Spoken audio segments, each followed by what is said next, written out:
애굽에서 노예로 전락한 이스라엘 자손이 니산월 14일 6월절 어린 양의 희생의 피로 인해 애굽의 노예에서 해방이 되고 마침내 출애굽할 수가 있었습니다.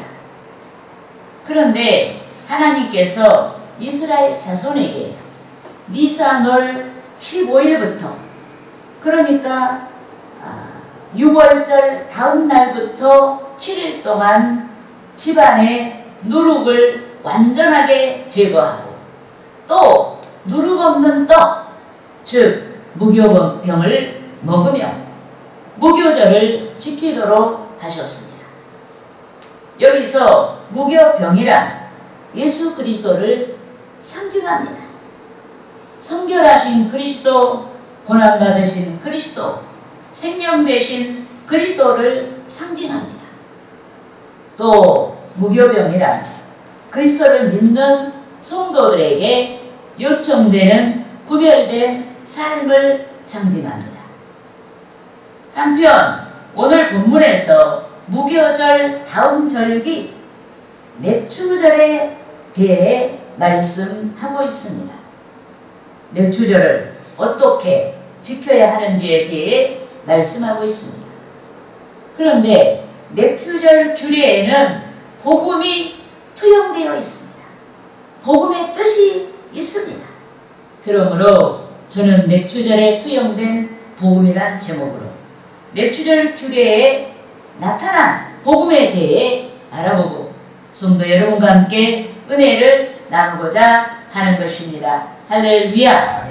따라하시겠습니다. 첫째로 부활의 복음이 투영되어 있다. 부활의 복음이 투영되어 있다. 오늘 본문 말씀에 나타난 맥주절에는 부활의 복음이 나타나 있습니다. 여러분, 맥주절의 시작은 무교절 다음 날, 즉 안식일 이튿날인 초실절로부터 시작됩니다. 초실절로부터 시작하여서 7 안식일의 수요를 채운 49일을 채운 안식일 이튿날 즉 50일째 되는 날에 맥주절을 지켰습니다. 본문 15절과 16절 말씀을 함께 읽으시겠습니다. 안식일 이튿날 곧 너희가 요제로 곡식지단을 가져온 날부터 세어서 7 안식일의 수요를 채우고 7 안식일 이튿날까지 합하여 50일을 계수하여 새 소리를 여호와께 드리되 아멘. 여러분, 초실절에 연중 수확한 첫 곡식 보리 첫 단을 여호와 앞에 연락이 되도록 요제로, 요제라는 것은 흔들어 드리는 제사예요. 요제로 흔들어 드렸습니다. 또 맥주절에 밀의 첫 것을 곱게 빻아서 새 소재로 누룩을 넣어 구운 떡 2개를 여호와 앞에 연락되도록 요제로 흔들어서 드렸습니다. 본문 17절 말씀을 함께 읽으시겠습니다. 너희의 초소에서 10분의 1 에바로 만든 떡 2개를 가져다가 흔들지니 이는 고운 가루에 누룩을 넣어서 구운 것이요 이는 첫 요제로 여호와께 드리는 것이며 아멘. 여러분, 맥주절에 밀의 첫 이삭을 새 소재로 제사를 드렸습니다. 그렇지만 밀의 소재에 앞서 보리 첫 단을 요제로 바친 것으로부터 맥주절이 시작되었기 때문에 명명하여 여러분 50일째 되는 날을 맥주절이라고 했습니다. 한편 초실절은 예수 그리스도의 부활을 상징합니다. 그런데 초실절에 앞서 인류의 구원을 위한 그리스도의 보혈을 상징하는 유월절이 있습니다. 또 6월절 다음 날부터 지키는 절기, 즉 무지하신 주님의 공생의 사역과 십자가의 고난과 또 장사되어 무덤에 계신 것까지 상징하는 무교절이 있습니다. 그런데 그리스도께서 안식일 이튿날에 무교절이 끝나는 그 이튿날에 장사한 지 사흘 만에 죽은 자 가운데서 다시 살아나셨습니다. 이 때문에 안식일 이튿날에 그리스도의 부활을 상징하는 초실절을 지키도록 하셨습니다. 그런데 살아있는 자는 움직입니다. 살아있는 모든 생명체는 활동합니다. 그래서 그리스도의 부활의 상징인 초실절에 연중 첫 수확의 보리 첫 단을 살아있는 것 같이 흔들어서 하나님께 바치도록 한 것입니다. 더욱이 본문에서 미래 첫 수확의 새 소재로 유대인과 이방인의 상징인 떡 2개를 불에 구워 흔들어 바치도록 했습니다. 이는 유대인이나 이방인을 막론하고 성령의 능력으로 새 인격으로 거듭난 성도에 대한 상징인 줄 믿습니다. 그런데 승천하신 주 예수께서 성도들에게 성령을 약속하셨고 약속하신 성령이 성령 부어주기를 기다리며 기도하는 120 제자들에게 나타났습니다. 이 날이 바로 맥주절이에요. 그리하여 초대교회가 시작되고 복음이 온 세상을 향해 퍼져 나갔습니다. 그러므로 오늘 성령의 상징인 맥주절을 지키는 저와 여러분이 맥주절의 도래를 가능하게 한 초실절의 신앙, 부활신앙이 충천해야 합니다. 부활신앙과 성령 충만이 하나가 되어서 우리의 옛사람이 성령 안에서 소멸이 되고 새 소재의 삶, 즉 주의 성령의 삶이 되도록 해야 하는 것입니다. 할렐루야. 아멘. 따라하시겠습니다. 둘째로 하나 되는 복음이다. 하나 되는 복음이다. 여러분 맥주절에 나타난 복음은 하나가 되게 하는 복음이에요. 연합되게 하는 복음이다. 여러분 인류는 죄와 허물로 인해 영적으로 죽었습니다. 육신은 살아있지만은 죄와 허물로 인해 영적으로 죽을 수밖에 없는 시한부 인생으로 전락하고 말았습니다. 언젠가는 죽어요. 우리가 멀쩡히 살아있지만은 언젠가는 죽을 수밖에 없는 인생들로 전락하고 말았다. 그래서 에베소서 2장 1절에서 믿는 자들을 향해서 그는 허물과 죄로 죽었던 너희를 살리셨도다 라고 주의 구원의 은혜를 선포한 줄 믿습니다. 믿습니까? 아멘. 여러분 영육간에 생명을 주관하신 하나님 위에 그 누구도 허물과 죄로 죽은 인류를 살려낼 수가 없습니다. 그런데 생명을 주관하신 하나님께서 태초부터 인류를 구원하시고자 경륜하셨습니다. 계획하셨습니다. 오늘 본문 맥주절 규례에서도 구원의 경륜을 나타내신 줄 믿습니다. 아멘. 요컨대 본문에서 새 소재로 만든 떡은 여러분 새 소재가 뭐예요? 여러분 이 밀의 첫 수확인데 그 밀을 곱게 빻은 것을 새 소재라고 해요. 그런데 곱게 빻은 새 소재는 알갱이가 아니에요. 밀가루예요, 밀가루. 여러분 우리가 변화받지 않는 그 상태는 곱게 빠지지 않는 내 육신의 모양 그대로 있는 거예요. 근데 새 소재는 성령의 불로 마음대가 달궈져서 단련이 되어서 곱게 빠진 모습인 거예요. 그래서 여기서 새 소재란 말은 아주 의미가 있는 거예요. 그래서 우리는 하나님 앞에 새 소재가 돼야 돼. 새로운 소재. 그러니까 새로운 밀가루. 내가 보이지 않고 하나님만 보이고 내가 보이지 않고 하나님 말씀에 내가 다시 말씀으로 태어난 내가 하나님 앞에 보여져야 돼. 여러분 새 소재로 만든 떡, 이 새 소재로 만든 떡은 물과 성령으로 거듭난 성도들을 가리킵니다. 물과 성령으로 다시 태어난 성도는 여러분 예전에 내가 아니에요. 나는 변했어요. 다른 사람이 볼 때도 아, 저 사람 참 변했네. 교회 다니더만 변했네. 이 말이 나와야 우리는 새 소재가 된 거예요. 그래서 본문에서 새 소재로 만든 떡은 물과 성령으로 거듭나 성도들을 가리킨다. 새 소재로 만든 떡은 주의 대속을 믿는 자, 즉 영적으로 출생한 성도를 가리키는 줄 믿습니다. 아멘. 그런데 새 소재는 구워서 만들었다고 했습니다.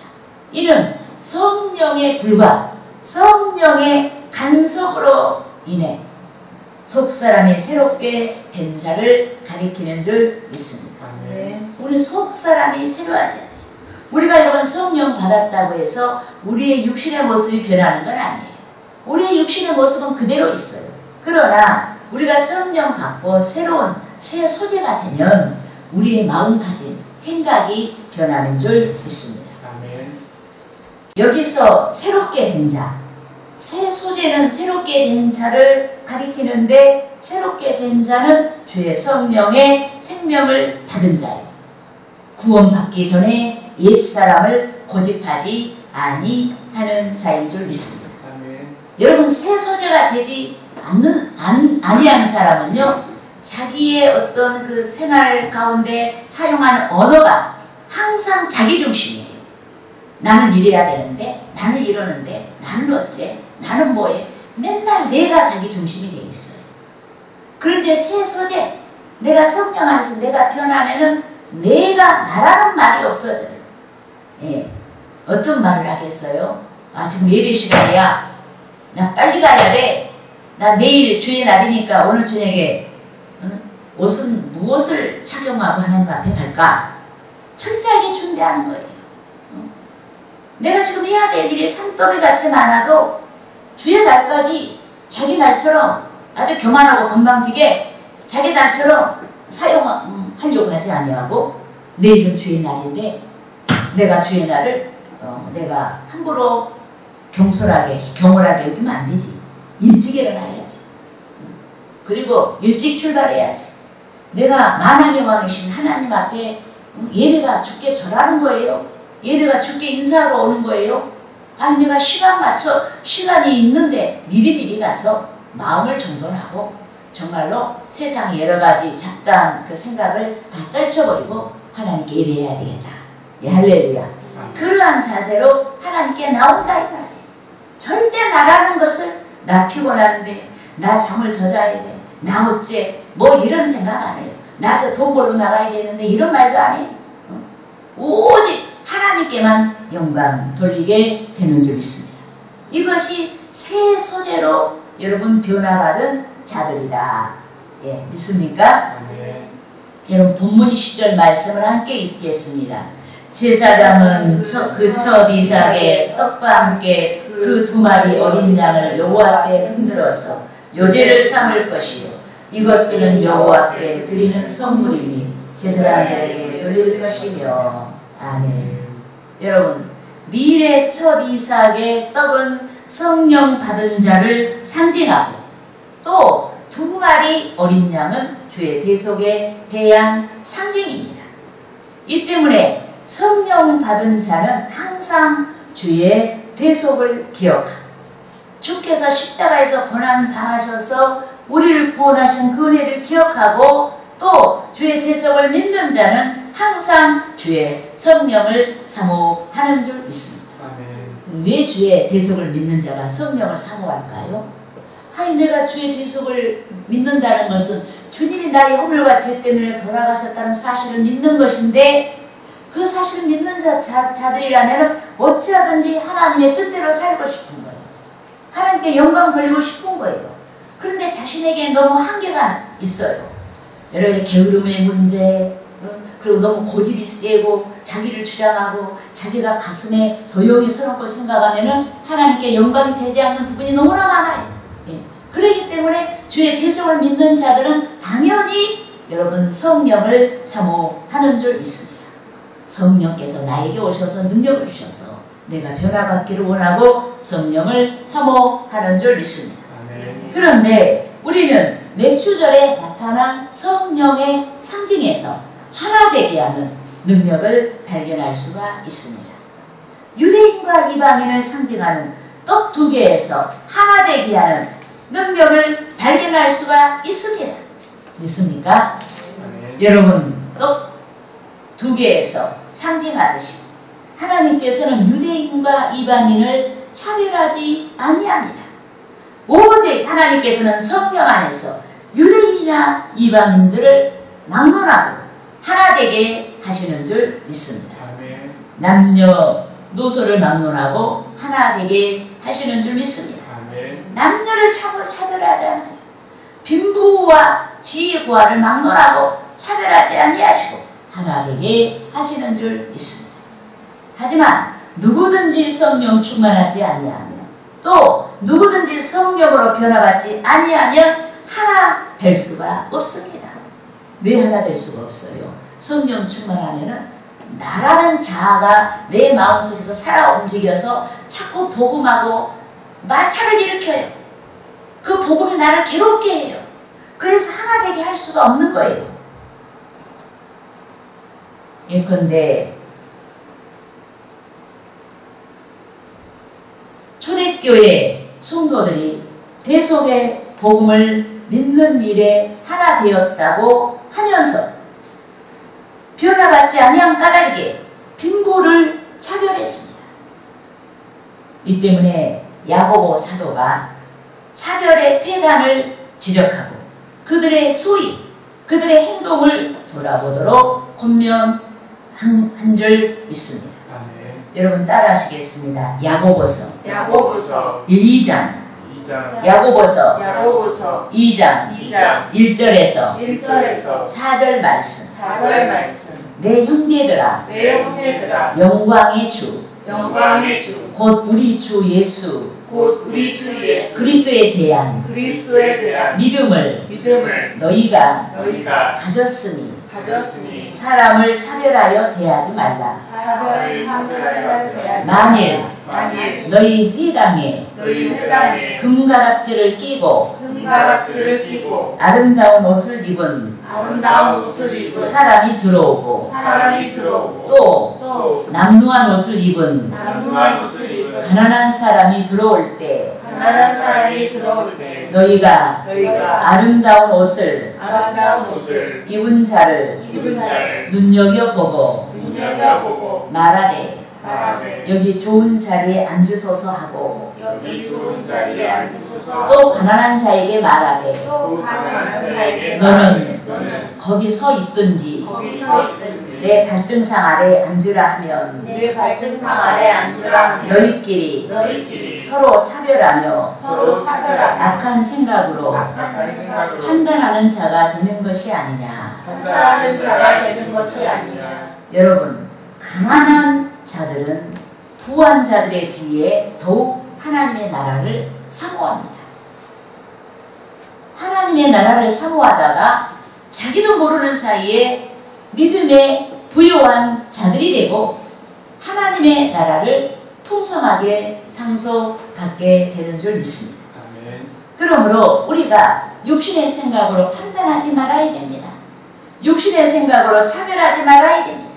저와 여러분이 재능이나 지력이나 환경이 부유하다고 해도 가난한 자같이 우리를 낮추고 겸손한 가운데 복음의 일치를 이루어야 하는 것입니다. 할렐루야. 따라하시겠습니다. 셋째로 사랑의 복음이다. 여러분, 맥주절에 나타난 복음은 사랑의 복음이에요.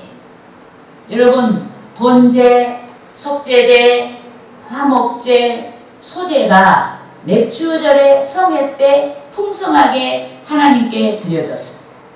본문 18절과 19절 말씀을 읽겠습니다. 너희는 또 이 떡과 함께 1년 된 흠없는 어린 양 7마리와 어린 수수 1마리와 순양 2마리를 드리되 이것들을 그 소제와 그 전제 제물과 함께 여호와께 드려서 번제로 삼을지니 이는 화제라. 여호와께 향기로운 냄새며 순염소 하나로 속죄제를 드리며 1년 된 어린 순양 2마리를 화목제물로 드릴 것이요. 아멘. 여러분, 본문 18절과 19절과 같이 열매를 드리는 맥주절에 많은 제물을 하나님께 드렸습니다. 이는 이 땅의 주인이 하나님이시요 모든 열매의 주인이 하나님 되심을 고백하는 신앙의 투영, 신앙의 반증인 줄 믿습니다. 그래서 하나님께서는 맥주절을 지키는 백성에게 하나님의 긍휼을 나타내고 사랑을 실천하도록 하셨습니다. 본문 22절 말씀을 함께 읽으시겠습니다. 너희 땅에 곡물을 벨 때 밤 모퉁이까지 다 베지 말며 떨어진 것을 줍지 말고 그것을 가난한 자와 고르미를 위하여 남겨두라. 나는 너희의 하나님 여호와이니라. 아멘. 여러분, 하나님께서 맥주절 수확기에 곡물을 다 베지 말고 이삭을 줍지 말라고 말씀하셨습니다. 이는 우리가 낭비하라는 게 아니에요. 이는 축복의 날에 하나님의 사랑을 상기하고 가난한 자와 나그네와 같은 자들을 생각하고 그들의 몫으로 남겨두라는 말씀인 줄 믿습니다. 그런데 성령으로 변화받은 자들은 나누는 삶을 즐거워하는 줄 믿습니다. 누룩과 같이 성령의 활력으로 나누는 삶을 즐거워하는 줄 믿습니다.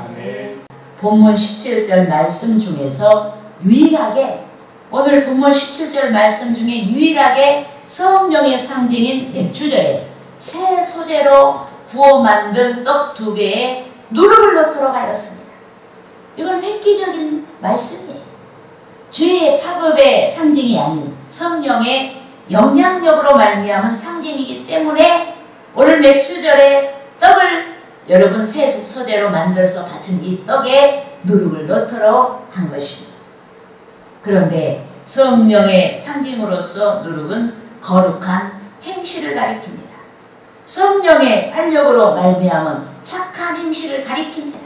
성령의 활력으로 말미암은 주 하나님께서 즐거워하시는 나눔의 행실을 가리킵니다. 하나님의 사랑을 나타내고 하나님을 증언하는 아름다운 행실을 가리킵니다. 이 때문에 오늘 맥주절을 지키고 있는 저와 여러분이 삶 가운데 주의 사랑을 실천해야 됩니다. 그리고 마땅히 우리가 성령을 받았으면은 주의 사랑을 실천하는 열매들이 나타나야 하는 줄 믿습니다. 여러분, 저는 돈을 버는 사람이 아니기 때문에 경조사 위에 대체적으로 물질을 나누지는 않습니다. 하지만 일상에서 나눌 수 있는 것들을 빈번하게 나눕니다. 구매한 의상이 사이즈에 맞지 않는다고 해서 다시 상점에 가서 그 옷을 바꾸지 아니합니다. 하나님께서 나누어 입으라는 뜻인 줄 알고 옷 사이즈에 맞는 사람을 찾아서 나눕니다. 나눌 수 있는 적절한 일용품과 음식을 나눕니다. 문서 성계를 할 때에도 기독교 도서 판매를 생업으로 하는 분들을 생각하고 적절한 선에서 수량을 조절하여서 선교합니다.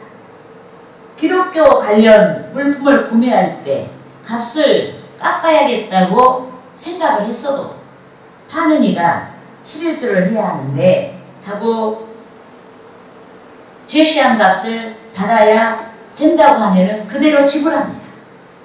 여러분, 이것이 우리들이 일상에서 주의 사랑을 상기하고 순종할 수 있는 소소한 나눔인 것입니다. 이것이 적지만 이웃을 생각하고 실천할 수 있는 사랑인 줄 믿습니다. 우리는 여러분, 우리의 분수에 맞지 않게 무엇이든지 두드러지게 하려고 하면 실천하기가 힘들어요. 우리는 소박하게 우리가 할 수 있는 선에서 나누는 거예요. 그래서 우리가 사랑으로 나누면은 여러분, 우리의 그 마음이 그 소소한 것에 담아져서 받는 이가 크게 감동을 받고 하나님께 영광을 돌리게 되는 줄 믿습니다. 그러므로 오늘 맥주절을 지키는 저와 여러분이, 성령 받은 저와 여러분이 적은 것부터 주의 사랑을 실천해야 하는 것입니다. 할렐루야.